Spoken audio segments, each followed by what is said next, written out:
신약성경 사도행전 6장 1절에서 7절까지 우리 한 목소리로 함께 봉독하겠습니다. 그때에 제자가 더 많아졌는데 헬라파 유대인들이 자기의 과부들이 매일의 구제에 빠짐으로 히브리파 사람을 원망하니 12사도가 모든 제자를 불러 이르되 우리가 하나님의 말씀을 제쳐놓고 접대를 일삼는 것이 마땅하지 아니하니 형제들아 너희 가운데에서 성령과 지혜가 충만하여 칭찬받는 사람 7을 택하라. 우리가 이 일을 그들에게 맡기고 우리는 오로지 기도하는 일과 말씀 사역에 힘쓰리라 하니 온 무리가 이 일을 말을 기뻐하여 믿음과 성령이 충만한 사람 스데반과 또 빌립과 프로고로와 니가르노르와 또 디몬과 바메나와 유대교에 입교했던 안디옥 사람 니골라를 택하여 사도들 앞에 세우니 사도들이 기도하고 그들에게 안수하니라. 하나님의 말씀이 점점 왕성하여 예루살렘에 있는 제자의 수가 더 심히 많아지고 허다한 제사장의 무리도 이 도에 복종하니라. 아멘. 하나님의 은혜가 오늘 이 밤에 기도의 자리에 나온 우리 믿음의 가족들을 또 축복하고 또 함께하고 또 역사하실 줄로 믿습니다. 오늘 초대교회 집사들이라는 제목을 가지고 함께 말씀을 나누려고 합니다. 계속해서 이 사도행전에 성령이 임하고 그리고 이 초대교회가 세워지고 이 처음 교회에서 놀라운 일들이 벌어지고 또 사탄의 그런 영적인 도전들이 계속되어지는 이제 그런 상황들을 봅니다. 이 초대교회나 지금이나 이 교회를 좌초시키려고 하는 많은 장애물들이 곳곳에 놓여 있죠. 하나님의 사람들은 그들이 살았을 그 당시에 많은 조롱을 당했고 비방을 당했습니다. 하나님을 섬기는 사람 중에 인격적인 명예에 그런 손상을 입지 않고 효과적으로 사역하는 사람은 거의 없습니다. 뭔가 계속 도전이 있고 또 그 도전 가운데 또 승리해야 되고 또 믿음을 지켜야 되고 내가 예수를 믿는다는 이유 때문에 내가 교회 다닌다는 이유 때문에 수많은 핍박들이 우리에게 몰려오게 되어지죠. 옳은 일을 하고도 또 하나님의 뜻에 순종을 하고도 사람들에게 이해받지 못하거나 욕을 먹는 일도 많고 명예를 잃는 일들도 많고 우리는 그러면 가운데서도 우리는 복음을 지키고 또 믿음을 지키고 그렇게 살아가고 있습니다. 근데 이게 정상이라는 것이죠. 우리가 살아감에 있어서 어떤 영적인 도전이 없다. 이거 뭔가 좀 생각해 봐야 되는 겁니다. 나는 그저 별일 없이 산다. 사는 것이 즐겁다. 물론 하나님의 은혜로 감사함으로 또 은혜 가운데 그렇게 평안하게 살 수 있겠죠. 근데 하나님의 은혜 가운데 평안하게 사는 것하고 또 세상이 악한 영들이 우리에게 도전하는 것하고는 또 다른 문제입니다. 악한 영들은 우리를 가만 놔두지 않습니다. 우리는 평안 가운데 산다고 할지라도 계속 우리를 흔들고 이 사탄의 역사들은 계속 되어지는 것이죠. 그게 우리가 살아있는 겁니다. 살아있는 물고기는 움직입니다. 멈춰있는 것 같지만 계속해서 지느러미를 흔들고 있고 계속해서 흐르는 물살을 거슬러 가고 있고 계속해서 숨을 쉬고 있는 것이죠. 그래서 우리가 가만히 있는다고 그것이 잘 믿는 믿음이 아니고 늘 영적인 전쟁 가운데 우리가 깨어있고 또 우리가 믿음을 붙들고 있는 그 모습이 바로 살아있는 신앙인의 모습인 겁니다. 우리가 이 전번에 앞에서 교회의 부흥에 제동을 거는 이 사탄의 내부적인 또 외부적인 그런 역사를 언급했습니다. 우리 한번 자막을 보여주실까요? 예, 어떤 것이었냐면요. 첫 번째는요, 박해였습니다. 예수 못 믿게 하는 거죠. 두 번째는요, 회유하는 겁니다. 그리고 타협하는 것이죠. 이 정도까지는 하고 이 정도까지는 좀 양보하고 이 정도는 내가 봐줄게 뭐 이렇게 하는 겁니다. 근데 이 두 가지가 잘 되지 않자 세 번째 작전을 펴니다. 위선적이고 외식적인 신앙생활. 뭐 교회도 잘 나가고 열심히 믿는 것 같은데 그 내면적인 거는 아닌 것이죠. 형식은 갖췄는데 그 마음이 따르지 않는 것. 예배는 드리지만 하나님의 자녀로 살지 않는 것. 이제 그런 모습들입니다. 그래서 이 사탄의 첫 번째 전략은 저 세 가지였습니다. 근데 어떻게 됐을까요? 이 교회와 사도들은 이 성령의 역사에 의지하여서 이 시험들을 다 이겨냅니다. 그리고 오히려 교회 부흥의 기회로 삼았던 것이죠. 수많은 박해가 있었음에서도 회의와 타협이 있음에도 불구하고 이겨내었고, 또 아나니아와 삽비라의 모습처럼 그런 외식적인 신앙생활의 도전에 있어서도 교회는 흔들리지 않고 굳건하게 믿음을 지켜나갑니다.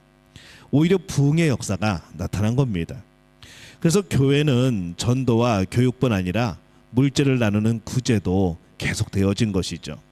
자칫 이 물질을 나누는 구제가 멈출 뻔했던 겁니다. 아나니아와 삽비라 때문에. 하지만은 이 시험들을 잘 이겨냈기 때문에 계속하여서 이 구제하고 나누는 일들이 가능했던 겁니다. 그런데 다시 한번 이 사탄의 공격이 또 시작이 되어집니다. 전번에 수요일 날 지난주입니다. 지난주 수요일 날 한번 제가 설교 말씀을 하면서 악은 성실하다, 악은 성실하다 그렇게 이제 말씀을 드렸습니다. 그랬더니 제가 그때는 악의는 성실하다 그랬는데 성도들이 잘못 알아듣고 악의는 성실하다, 그래서 깐난 아기가 성실한가 막 그런 분들도 계셨는데, 사탄의 공격은요 참 집요합니다. 이상하게 악은 성실한 것이죠. 아무리 성령 충만한 사도들이 12명씩이나 모여있는 예루살렘 교회이지만은 거기서도 여전히 문제는 발생을 합니다. 이 사도행전을 기록한 누가는 이 재정 문제를 굉장히 자세하게 기록을 해놓습니다. 초대교회 물질의 공유, 바나바의 헌신, 그리고 아나니아와 삽비라의 거짓 헌신, 구제 문제, 모두 돈과 관련된 그러한 사건들이었죠. 이 유대교는 회당에서 가난한 사람들을 구했습니다. 구제를 했습니다. 그런데 유대교에서 개종하여서 이제 예수님을 따르게 되면서부터 이 회당에서 받던 이 재정적인 도움이 끊어지게 되어진 것이죠. 그래서 가난한 자들, 과부, 고아들에게 이 회당에서 도움을 주었는데, 이제 예수님을 믿게 돼 보니까 이 유대교의 사람들이 너 예수 믿지 않냐? 우리가 더 이상 너를 도와줄 수 없다. 이렇게 끊어지게 돼 버린 겁니다. 그러니까 교회에서 이제는 구제금을 거두어서 우리 가난한 사람들이나 과부, 고아들을 계속 돕는 사업을 교회들이 이어받았던 것이죠. 이 구제하는 것이, 나누는 것이 얼마나 좋은 일입니까? 근데 이 좋은 일을 하면서도 교회의 분열의 씨앗이 될 수가 있습니다. 우리는 흔히 말합니다. 하나님은 사랑이시다. 근데 사랑이 하나님은 아니라는 것이죠. 왜냐하면은 우리가 생각하는 사랑이 바로 하나님이 말씀하시는 그 사랑이 아닐 때가 많다는 겁니다. 오히려 사랑을 앞세우면서 하나님이 말씀하신 그 사랑이 아니라 우리가 이해하고 우리가 생각하는 그 사랑으로 그것을 앞세우면서 교회의 분열을 부추기는 사람들이 있다는 것이죠. 뭐 교회에 사랑이 없다고 말을 합니다. 근데 그들이 바라는 사랑은 하나님은 사랑이시다, 그 사랑이 아닌 것이죠. 내가 원하는 것을 안 해줬기 때문에 사랑이 없다고 말하는 것이고, 내가 필요한 것을 채워주지 않았기 때문에 교회가 사랑해주지 않았다고 말하는 것이고, 내가 인정받고 싶은데 인정 안 해줬다고 교회가 사랑이 없다고 말하는 겁니다. 내가 원하는 사랑을 말하고 있다는 것이죠. 그래서 하나님은 사랑이시지만은 사랑이 전부 다 하나님은 아닌 겁니다. 이 사탄이 굉장히 그럴듯한 명분을 만들어서 교회를 분열시키려고 했습니다. 선하고 합리적인 이유를 내세웁니다. 이 좋은 일들을 얼마든지 악용하는 것이죠. 이 구제하는 일 때문에 이 헬라파 유대인들은 히브리파 유대인들을 원망했습니다. 왜냐하면 이 헬라파 유대인들 과부들이 히브리파 유대인 과부들보다 자기들을 잘 돌보아주지 않는다고 그렇게 느끼고 또 그렇게 생각을 했던 것이죠. 그래서 이 헬라파 과부들이 차별을 받고 있다는 그런 생각을 하게 됩니다. 그리고 그것을 넘어서서 이 공적인 자원을 사사롭게 히브리파 사람들이 사용하고 있다라고 문제를 제기하게 되는 지경에 이른 것이죠. 여기서 이 헬라파 유대인은요, 헬라어를 쓰면서 팔레스타인 밖에서 거주하다가 예루살렘에 들어오게 된 유대인들입니다. 히브리파 유대인은 아람어를 쓰고 팔레스타인 예루살렘에 오래전부터 살고 있었던 토박이 사람들이죠. 그래서 이 둘이 공평해야 되는데 이 편파적이지 않느냐는 회중들의 오해가 시작이 된 겁니다. 그래서 이 전통 히브리파, 그다음에 변화, 이 헬라파, 이 기존 멤버와 새로운 멤버, 원주민과 이주민 사이에서 이 갈등이 생겨나게 된 것이죠. 이게 굉장히 교회 안에서 어려운 겁니다. 우리 교회도 정책이 딱 꺼내기 시작하면은 딱 절반 갈라집니다. 여러 가지 일들, 뭐 돈 있고 없고 여러 가지 우리가 그렇게 교회의 성도들을 나눌 수 있는 그런 기준들을 얼마든지 얘기할 수 있는 것이죠. 서로 출신이 어디냐 이런 것도 파벌이 생길 수 있습니다. 교회도 초대교회도 마찬가지로 이 상황에서 헬라파, 히브리파로 나누어지고 사도들이 어떤 한 편만을 든다고 생각하는 이 질투와 의심, 편견과 불평이 나오게 된 겁니다. 자칫 잘못하면 어떻게 될까요? 교회가 우리말로 두 쪽 나게 된 거죠. 교회가 시작부터 헬라파 교회, 히브리파 교회로 두 개로 갈라질 수 있는 그러한 상황입니다. 그래서 사탄은 이렇게 구제하는 좋은 일, 이 나누는 좋은 일을 가지고 교회를 분열시키고 사도들과 성도들 사이를 이간질시키고 또 사도들로 하여금 뭐 말씀을 보고 기도로 준비하고 이게 아니라 교회 내부에 이런 일들만 매달리도록 해서 이 사도들의 에너지를 빼앗아가는 아주 교묘한 술책을 벌이는 것이죠. 이것은 교회 내부의 분열을 일으키고 교회 지도자를 혼란에 빠뜨리게 하는 그러한 일들이었습니다. 만약 여러분이 이 12 사도 중에 한 사람이었다면은 교회 안에서 이 헬라파 유대인들 그들의 구제 문제로 히브리파 유대인들을 원망하는 이 상황에서 여러분들은 어떻게 대처를 하겠습니까? 12 사도들은 과연 이것을 어떻게 대처를 했는가?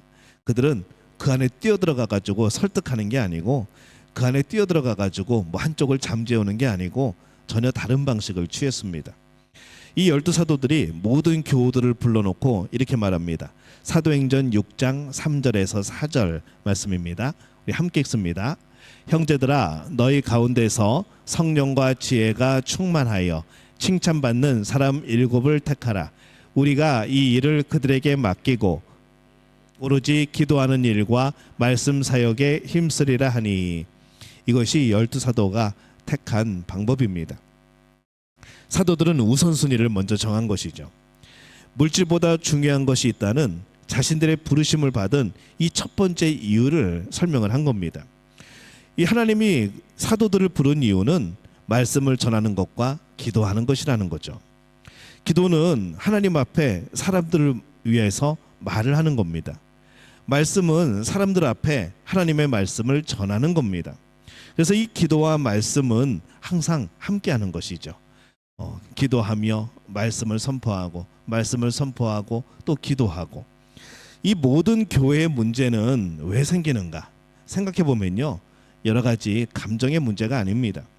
하나님의 말씀이 우리 삶의 우선순위가 되지 못하게 될 때에, 기도가 우선순위가 되지 못하게 될 때에 문제는 생겨나는 것이죠.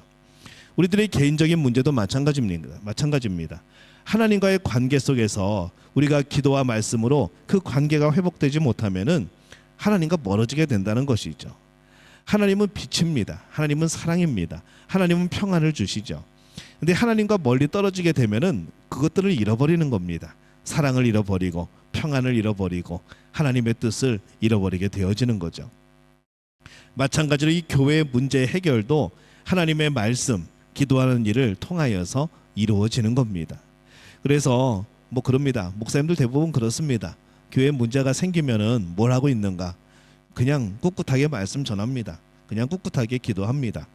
달려들어가지고 함께 싸우거나 주먹을 휘두르지 않는다는 것이죠. 왜냐하면 이게 교회 문제를 해결하는 가장 빠르고 중요하고 올바른 길이기 때문에 그런 겁니다. 사탄이 나눔의 일을 통하여서 목적했던 바가 뭡니까? 사도들로 하여금 산만하게 만드는 겁니다. 그래서 본인들의 본연의 임무에서 벗어나서 그냥 하찮은 일들, 그런 것들에 매달려서 끊임없이 소모전을 벌이게 하는 것이죠. 사도가 12명이었습니다. 만약에 이들이 그 일들에 뛰어들었다면 어떻게 되었을까요? 베드로, 다른 사도들 의견이 어떻게 똑같을 수 있습니까? 결국에는 사도들도 갈라지는 겁니다. 그래서 그들은 그렇게 하지 않고 사도들은 권한과 책임을 나눔으로써 깨끗하게 이 일을 매듭을 짓습니다. 이 교회는요, 사역자가 말씀을 전하는 일 그리고 기도하는 일에 힘쓸 수 있도록 모든 여건을 조성해 주어야 됩니다. 우리 장로님, 권사님, 집사님, 우리 안수 집사님, 이 사람들은요, 섬김을 위해서 부름받은 사람들입니다. 목회자를 도와서 교회가 온전하게 되는 일에 최선을 다해야 되는 것이죠. 우리 교회는 괜찮습니다. 근데 다른 교회들은 이렇게 말합니다. 목사님은 말씀하고 기도만 해야 됩니다. 재정적인 거 신경 쓰지 마시고 다른 일 신경 쓰지 마시고 그냥 말씀하고 기도만 하십시오. 나머지 것들은 저희가 다 하겠습니다. 어떻게 보면 성경 말씀하고 맞는 말씀이죠. 근데 그 안에는 뭐가 있는가 하면은 목사님은 말씀 전하는 일, 기도하는 일 그것만 하시고 나머지 힘 있는 일들은 내가 알아서 하겠습니다. 내가 생각하는 대로 내가 뜻하는 대로 하겠다는 것이죠. 이게 잘못된 겁니다. 우리가 목사님이 기도만 하고 말씀만 전하고 이렇게 해야 된다는 이유가 이 초대교회에 그 말씀을 제대로 전하기 위해서 이 사도들이 제대로 하기 위해서 그렇게 도와주기 위해서 그런 마음을 품고 그런 말을 했다고 그러면은 그건 정말로 칭찬받을 일입니다. 하지만은 목사의 권한을 제지한다거나 목사의 권위를 빼앗는다던가 그런 의미로 목사님은 말씀 전하고 기도만 하십시오 이렇게 한다고 그러면은 그거는 굉장히 잘못된 그런 생각이라는 것이죠. 그래서 우리들이 그런 마음이 들고 생각이 들 때에 생각해봐야 됩니다. 초대교회에서 말했던 이 집사들의 새로 세워진 직분자들의 그런 역할이 어떤 것이었는가, 이것을 우리가 분명히 한번 살펴봐야 될 필요가 있는 겁니다. 그래서 이 사도들은요, 사도들과 대결적으로 이 직분자들이 견제를 하거나 경쟁하거나 평가하고 요구하는 관계가 아닙니다. 보완적인 관계라는 것이죠. 하나님의 뜻을 따라서 동역하는 겁니다. 그 동역하는 것이 교회라는 것이죠. 이 일을 계기로 하여서 이 사도들이 본연의 임무에 전념할 수 있도록 사역을 돕는 훌륭한 동역자를 7을 세웁니다.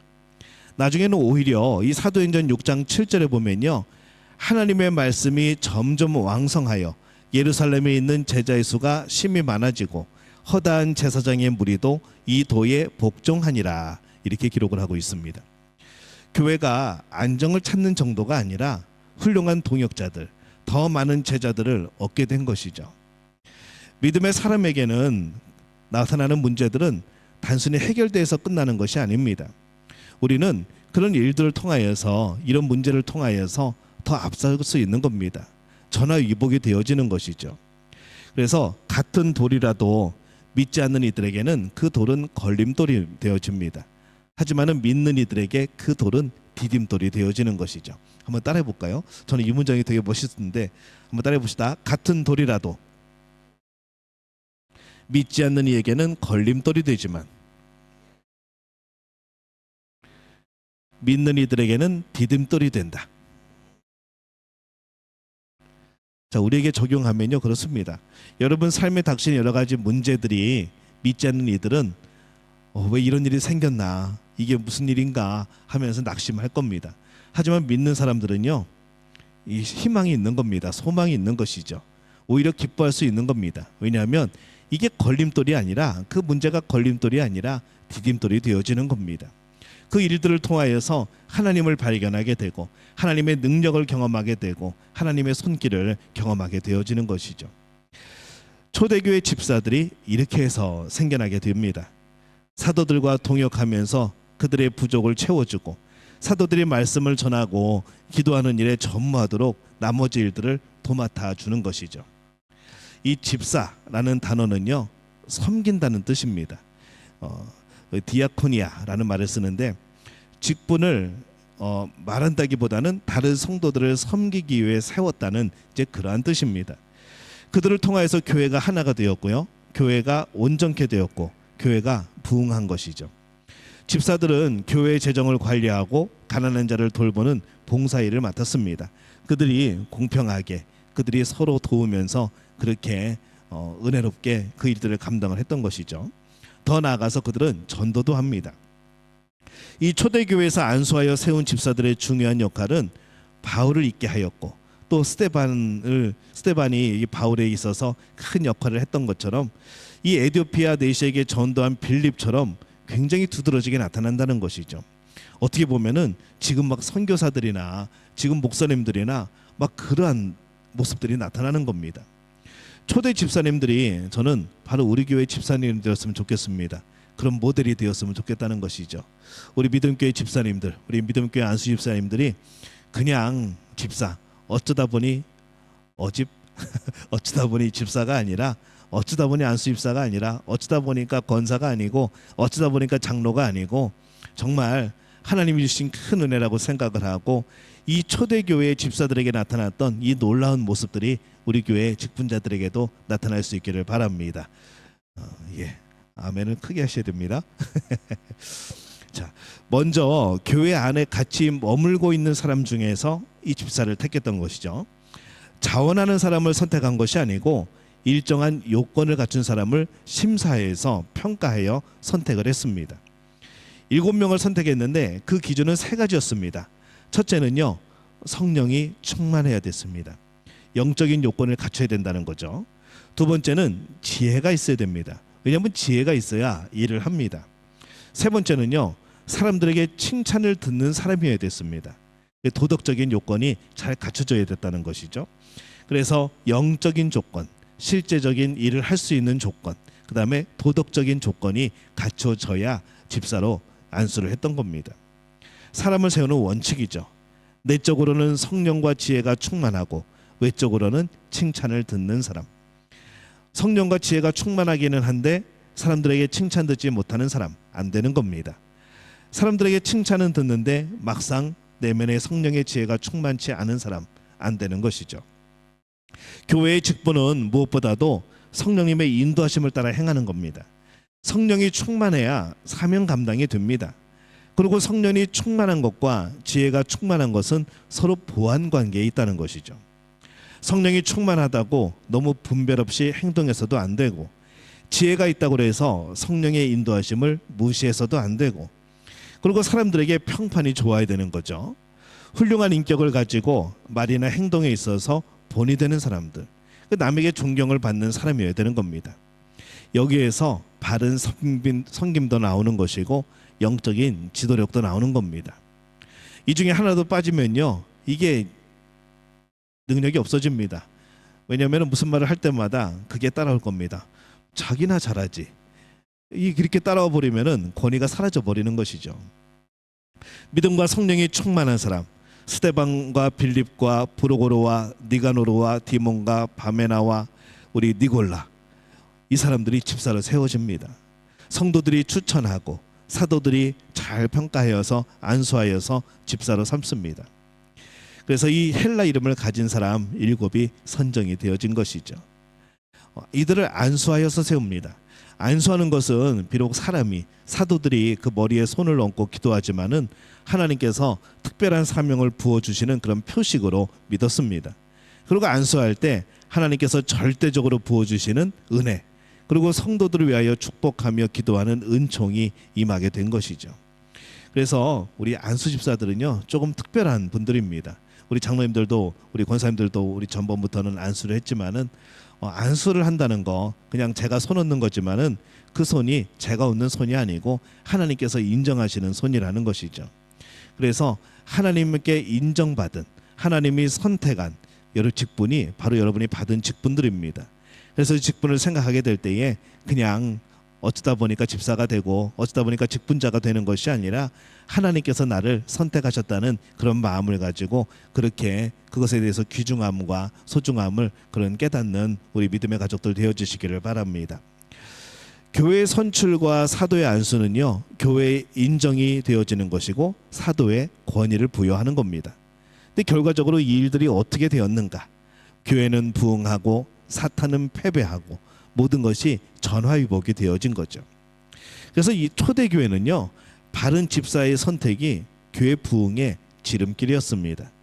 교회의 영역이 더욱더 넓어지고 수적으로도 증가한 것이죠.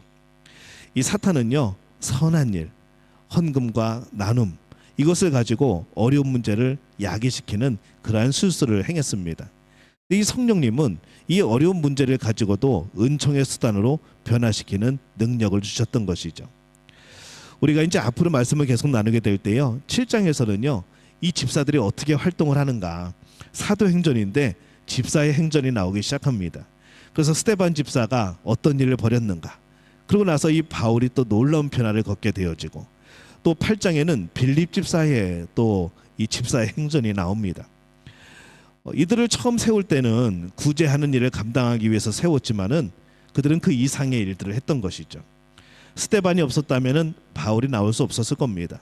빌립이 없었다면은 아프리카, 에티오피아의 복음이 전해져서 초기 기독교 국가를 이루는 일이 없었을 겁니다. 그 외에 집사들의 행적은요, 자세하게 밝혀지진 않지만은 이 초대교회 선교 사역에 없어서는 안 될 그런 굉장한 일들을 하게 된 것이죠. 그래서 생각을 해봅니다. 이제 우리 교회도 한마음 한뜻이 되어서 아이들을 가르치고 성도들을 섬기고 교회를 위해 봉사하고 복음을 전하는 직분자들이 좀 왕성하게 활발하게 좀 일어났으면 좋겠습니다. 목회자는 더욱 말씀을 연구하고 더 많이 기도하고 교회 직분자들은 섬김과 나눔의 사역을 잘 감당하고 그래서 교회가 건강하게 부흥하는 그런 기회를 만들어 가야 된다는 것이죠.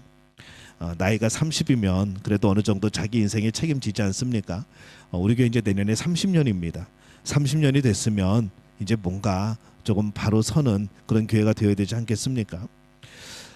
이런 이야기가 있습니다. 서부 아프리카의 이 말리라는 지역은요, 대부분 이슬람교입니다. 이 지역에 1984년에 아주 큰 기근이 있었습니다. 그 마을에 교회가 한 10개 정도, 도시에 10개 정도가 있었는데 이 1984년에 많은 이슬람 교회도들이 교인이 되고자 교회를 찾아옵니다. 그래서 목회자들이 깜짝 놀랐죠. 이게 무슨 일인가? 우리 교회가 이곳에 수십 년 동안 있었는데 근데 왜 지금에 와서야 복음에 이들이 관심을 갖게 되었을까? 그래서 그들에게 물어봅니다. 아니 우리 교회가 이 동네에 있은 지가 벌써 10년, 20년이 다 돼가는데 왜 이제서야 교회로 왔습니까? 물어봤더니 그들이 이렇게 대답을 합니다. 기근이 왔을 때 여러분이 해외에서 식량을 구해오는 것을 봤습니다. 그것을 보면서 우리는 그렇게 생각했죠. 이 사람들이 이것을 아주 비싼 가격에 우리에게 되팔 것이다. 아니면 자기들만 먹을 것이다. 이렇게 생각을 했는데 당신들이 우리에게도 똑같은 가격에 똑같이 나눠주는 그런 일들을 보면서 당신들이 믿는 그 복음이 궁금해졌다는 것이죠. 이 사람들이 어떤 것을 믿기에 이 사람들이 어떤 마음으로 살아가기에 과연 그렇게 일을 행하였는가. 나도 그게 궁금해서 왔다는 겁니다. 그래서 그 마을이 복음이 퍼져나가고 예수님을 믿는 마을이 되었다는 그런 간증이 있습니다. 그들이 뭘 보았을까요? 복음과 복음으로 건강하게 살아가는 그들을 보았던 것이죠. 오늘 사람들은 우리에게서 뭘 볼까요? 복음을 볼까요?